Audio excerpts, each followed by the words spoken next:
Before we start this video, let's do a couple of review questions from the last two chapters. Which of the following is a function of the bacterial cell wall? Would it be to trap nutrients, or prevent desiccation, or prevent osmotic lysis, or allow adhesion? Remember, we're talking about the cell wall.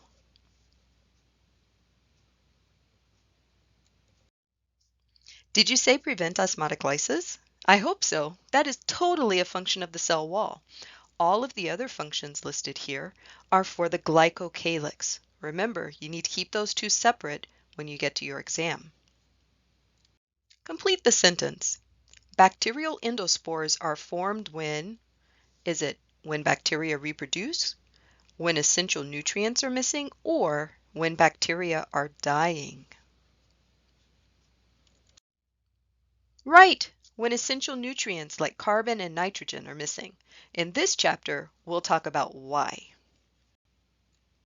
Most bacteria and archaea reproduce asexually through a process called binary fission. Eukaryotes reproduce through mitosis and meiosis. However the reproduction occurs, it's the result of a complex sequence of chemical reactions that either provide energy or synthesize the proteins, carbs, lipids, and nucleic acids that are the building blocks of a cell. Microbial reproduction is called microbial growth in the microbiology lab, and it requires specific temperatures, pHs, and chemical elements to occur. In this video, you should be able to describe what the term growth means to a microbiologist. You should also be able to distinguish between microorganisms in terms of the temperature ranges that allow their growth, and explain why growth rates are low at the minimum and maximum growth temperatures. You should be able to identify the pHs at which most bacteria and molds grow, and you should be able to explain the effect of high osmotic pressure on bacterial cells.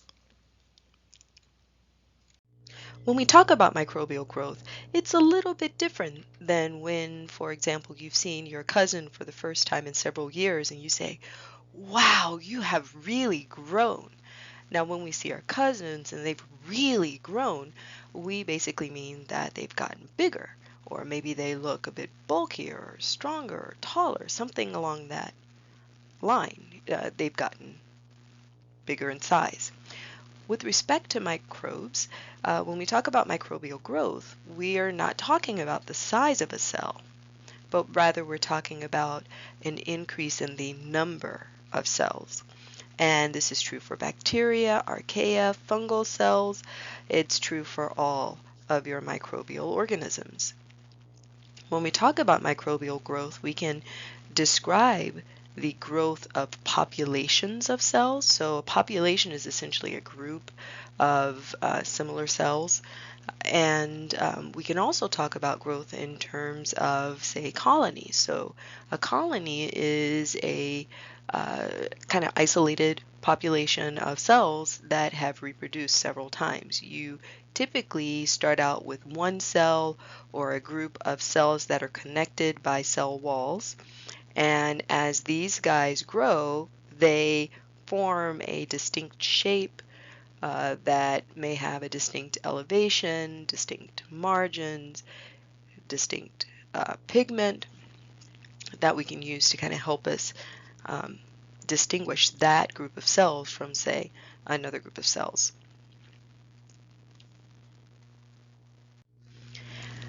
Now, in this lecture, we're going to be considering the conditions and factors required for microbial growth, and we're going to use bacteria as kind of our model. But you want to keep in mind that the same conditions, the same factors are also required for other types of microbial growth as well. So we'll see, for example, certain temperature requirements that will support or inhibit the growth of algae or fungi or other types of cells. Now, when we consider the requirements for growth, we can kind of divide them up into two distinct categories. The first category consists of what are called physical requirements. That's what are things that we can do to the environment to support the growth of microbes. And things that we might do are modify the temperature of the environment, we might control the pH of the environment, or we might modify osmotic pressure. The second group of requirements are your chemical requirements. So these, when you think chemicals, you should be thinking elements. And so we want to look at the different elements that support the growth of microorganisms. And in this particular video, we're going to only talk about the physical requirements, but there is a second video that considers the chemical requirements. So let's consider our first physical requirement, and that's temperature. Keep in mind that microorganisms are not quite like us. When it's too hot outside and things are kind of sticky and maybe we're downright uncomfortable because of how hot it is and we can't cool ourselves off enough, we can start taking off layers in hopes of cooling ourselves, or we can walk over to a pool or into an air-conditioned building, or we can walk over to a tree and sit in its shade. All of these things kind of modify the temperature around us to make us more comfortable and to make it easier for us to live. Likewise, when it's super cold outside, we can put on a parka or a down jacket, or we can heap on the blankets. We can sit in a heated house or a heated car, or we can make a fire to provide heat. But the point is, we can control the temperature of the environment around us to make it conducive for our growth and our livelihood, our ability to live. Microbes can't do that.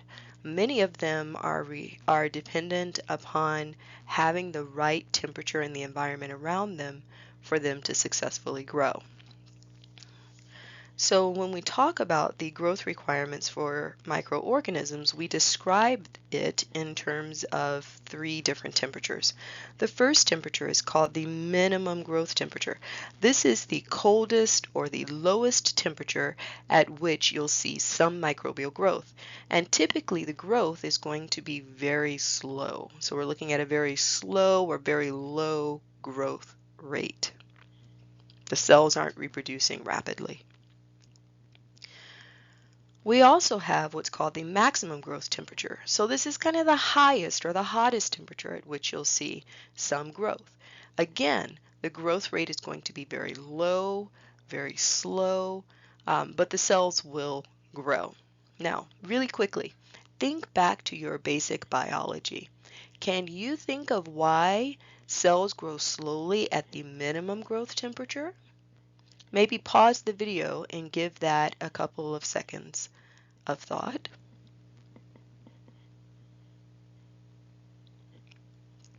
So remember, when we talk about heat, what we're really talking about is kinetic energy. Okay, so when molecules are heated, heat is basically the transfer of thermal energy, which is a form of kinetic energy. When heat is transferred to the atoms in a surface, they get more kinetic energy and they start to move around more, right?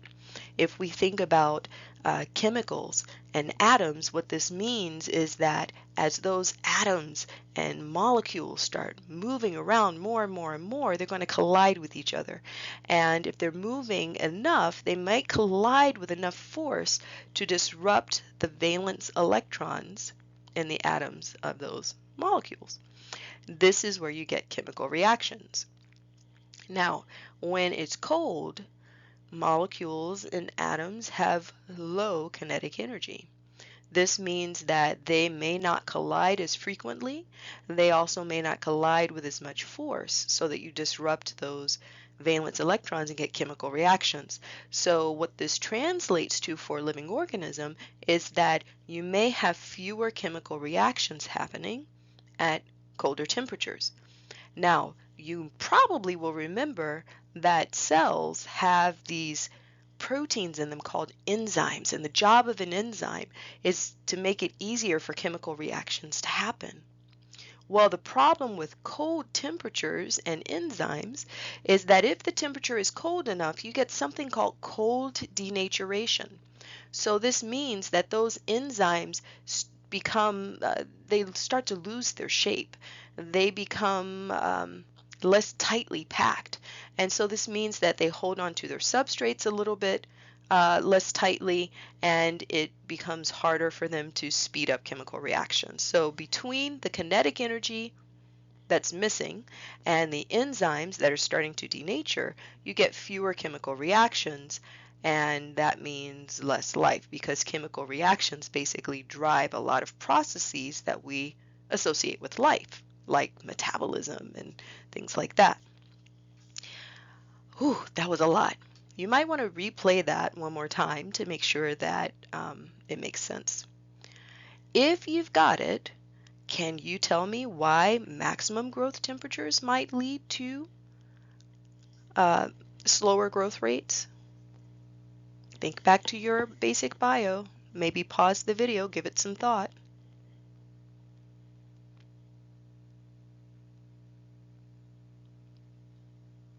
So slower growth rates at your maximum growth temperature are often due to those enzymes again. So remember that enzymes are kind of like one of the workhorses of the cell, right? They lower the activation energy for chemical reactions. In order for them to do their job, they have to have a specific three-dimensional shape, and this shape allows them to bind certain molecules called substrates and then carry out chemical reactions with them. At elevated temperatures, however, proteins, these enzymes, start to lose their three-dimensional shape, and this means that they can't carry out their chemical reactions. They can't bind their substrates the way they're supposed to, and then they can't do the chemical reactions. So fewer chemical reactions in the cell means slower growth. And if the temperature is high enough, it means no growth. So in between the maximum and the minimum growth temperature, you have the optimum growth temperature. The optimum growth temperature is the temperature at which the rate of growth is the fastest. This is kind of where the microbes are the happiest and most best able to live. It turns out that we can divide microorganisms up into 5 groups according to their growth temperatures. Your psychrophiles, anytime you see psychro, you should think cold, and phile means loving, so they're cold loving. Your psychrophiles are microorganisms that grow at the coldest temperatures. So as you can see here, their minimum growth temperature is around 8 degrees Celsius. Their maximum growth temperature is around 18, 19 degrees Celsius, and then their optimum is around 12 degrees Celsius. You'll want to keep these numbers in mind. You could see a question on your exam asking whether you would expect to see growth of a psychrophile at, say, 30 degrees Celsius. And you would need to know these temperature ranges to be able to answer that question. But back to the groups. So they have an optimum growth temperature of about 12 degrees Celsius. Notice that if we graph the rate of growth at these temperatures, the rate of growth is much higher at 12 degrees Celsius than it is here at the minimum and maximum growth temperatures. Okay.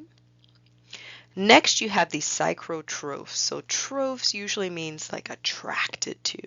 So psychrotrophs are cold attracted microbes.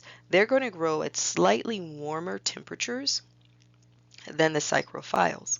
So for your psychrotrophs, their minimum growth temperature is around 1 degree Celsius. Their maximum is around 30 degrees Celsius. And their optimum is about at room temperature, around 22-ish degrees Celsius.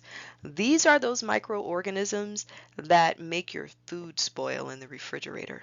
So your refrigerator is usually around 4 degrees Celsius. So right here, you can see that those microorganisms grow, but they grow slowly. If we take food that was in the refrigerator and we leave it at room temperature for a few hours, which would be here, those microbes will just explode to life. They have nutrients, they have moisture from the food, they've got the optimum temperature for their growth. They will grow and grow and grow. And this is part of the reason why eating food that's been left out too long can sometimes give you food poisoning. Your next group of organisms are called the mesophiles. Mesophiles like middle temperature ranges, kind of the, well, let's take a look. Your minimum growth temperature for your mesophiles is around 10 degrees Celsius. Your maximum is around 48 degrees Celsius, but the optimum is right here. This is 37 degrees Celsius. So it's kind of in the middle of our temperature ranges for microorganisms. But what's important about your mesophiles is that their optimum is at 37 degrees Celsius. Do you remember what the significance of 37 degrees Celsius is? That's right, it's body temperature. That's your body temperature in Celsius. So these are the organisms, all right, that can colonize the human body. So those microbes that are part of your normal microbiota, your normal flora, they're mesophiles. Those microorganisms that make you sick sometimes when you've got a bacterial infection or you've got food poisoning or something like that, they are mesophiles. Most of your garden variety bacteria are going to be mesophiles. Now some microbes like warm temperatures, so they're going to be thermophiles. Some of those microbes that you find around geysers or you might find in your compost heap, they would be thermophiles. Their minimum growth temperature is around 40 degrees Celsius. Their maximum is around 71 degrees Celsius. And their optimum is right here. It's around 62 degrees Celsius. So it's actually quite warm. After the thermophiles, you have the hyperthermophiles. So the hyperthermophiles enjoy even warmer temperatures. And what I like to remember about these guys is that they could grow in boiling water. So if you look over here, this is boiling water, 100 degrees Celsius. You can see that their growth rate is actually quite good at that temperature. The minimum growth temperature for these guys is usually around 65 degrees Celsius. The maximum is actually above boiling at 110. And then we've got a broad range of temperatures that could be considered optimum growth temperatures. So typically around 90 degrees Celsius, 90 to 95 is going to be the optimum for them.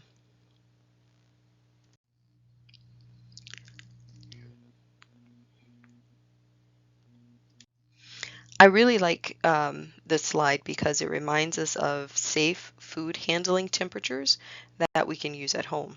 This thermometer on the left side of the slide shows you temperatures in Fahrenheit. This one on the right shows you the same temperatures but in Celsius. Just to kind of orient you, 0 degrees Celsius down here, which correlates to about 30 degrees Fahrenheit approximately. This is freezer temperature. Okay, this is your freezer temperature. So any temperatures below that, your food is basically frozen. 4 degrees Celsius or 40 degrees Fahrenheit is the temperature of your refrigerator. Okay, and temperatures above that are kind of like room temperature, basically, or warm rooms.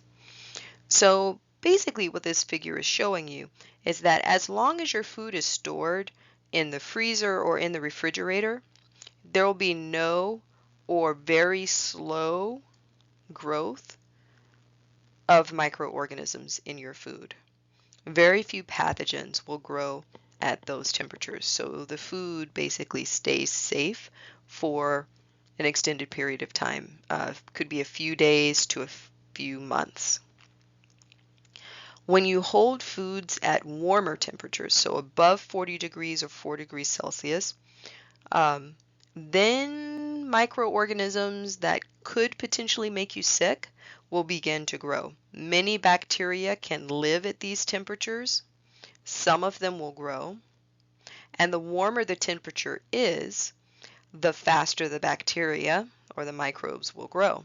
And kind of here in this danger zone that's highlighted in red, some of the bacteria could produce toxins, and that could lead to food poisoning. So if you think to like Thanksgiving or Christmas or some other um, fantastic holiday, maybe it's um,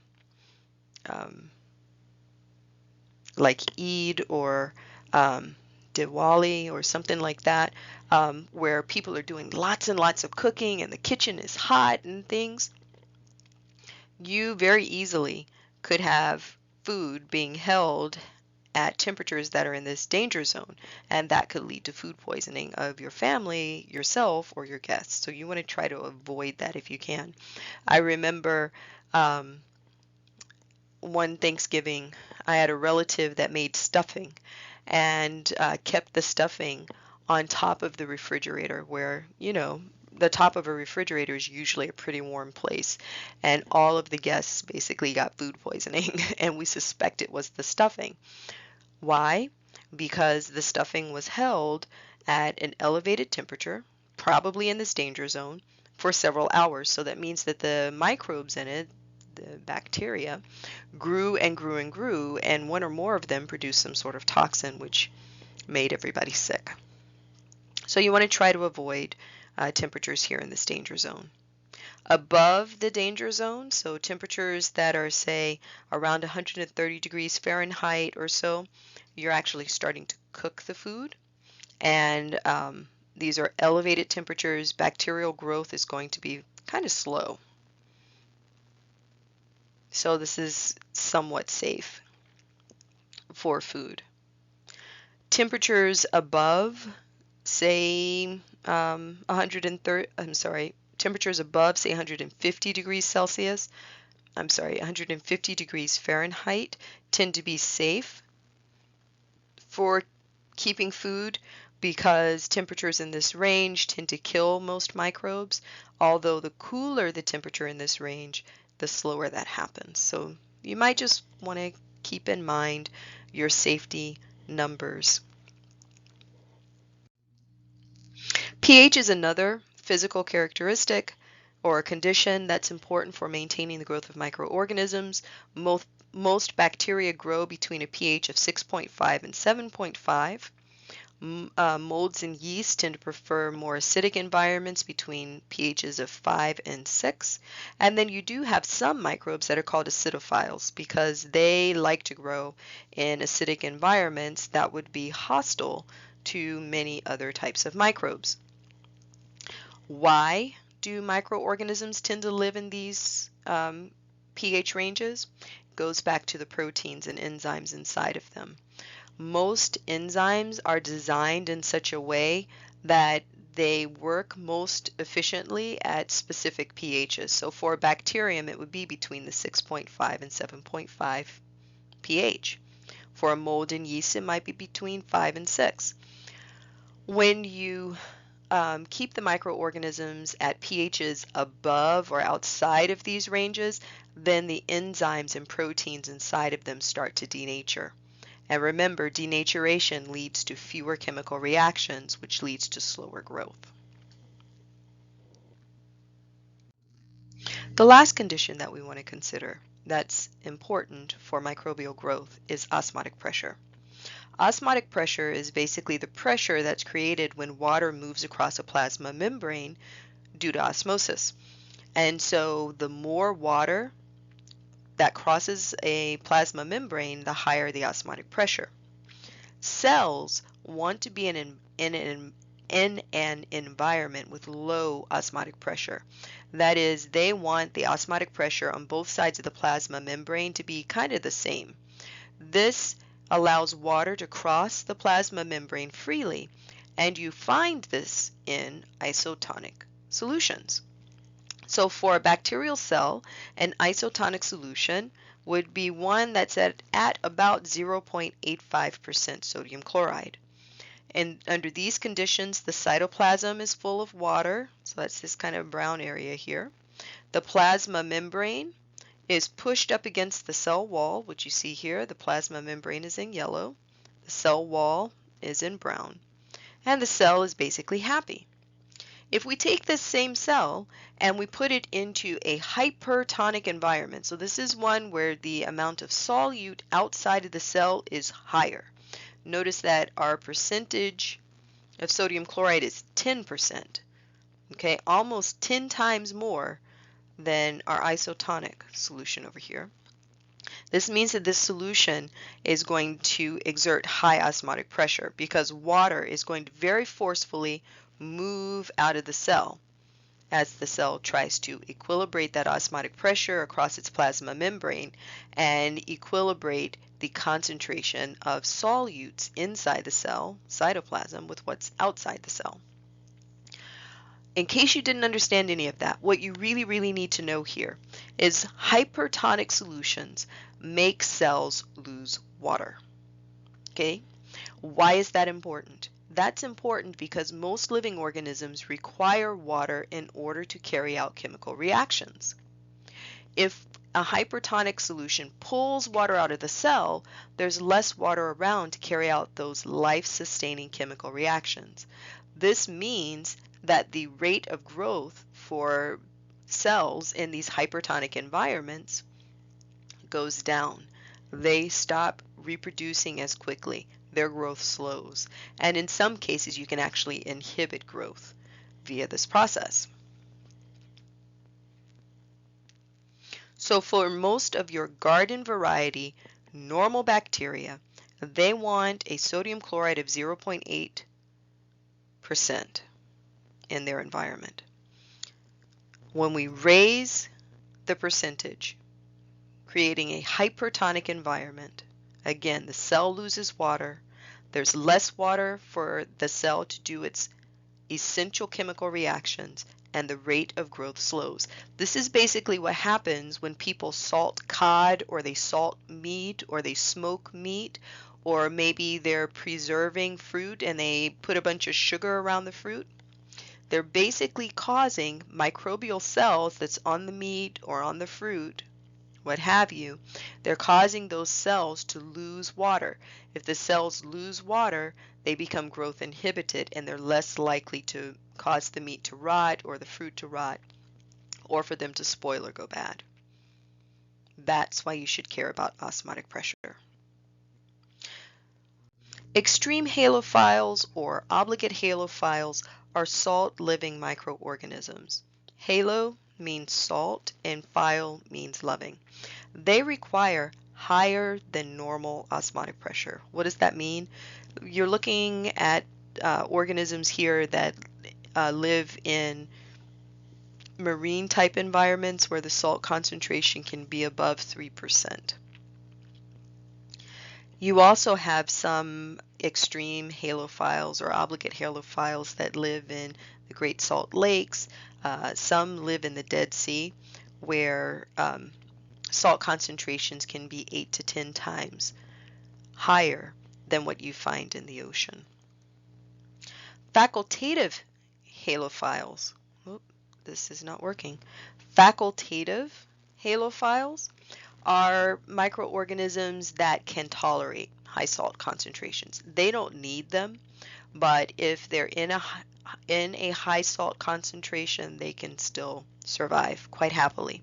And some examples of facultative halophiles would include some of the microbes that actually live on our skin. So if you think about your skin, you're constantly sweating. Sometimes it's imperceptible. So there's a layer of salt that can be on your skin. So microbes like Staph aureus or Micrococcus luteus or Corynebacterium that colonize our skin are going to be facultative halophiles. They can tolerate higher salt environments. Halotolerant pathogens are also an important cause of foodborne disease because they can survive and multiply in salty food. So those are all things to kind of keep in mind. So now we've reached the end of this chapter. Remember, when a microbiologist says that there's been microbial growth, they mean that there's been an increase in the number of cells, not that the microbial cells have gotten bigger.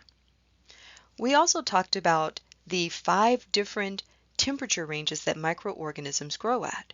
We looked at the psychrophiles, the psychrotrophs, the mesophiles, the thermophiles, and the hyperthermophiles. You'll want to remember the temperature ranges for each of these groups. You'll also want to maybe remember an example or two of environments that would provide the right temperature range for growth. You'll also want to remember why growth is low or the growth rate is low at the minimum and maximum growth temperatures. Remember, at the minimum growth temperatures, there's not a lot of kinetic energy to drive chemical reactions. In addition, some of the proteins that would make it easier for chemical reactions to happen, they're actually partially denatured, so they don't grab the substrate strongly enough and the chemical reactions don't happen. At the maximum growth temperatures, the main problem is denaturation.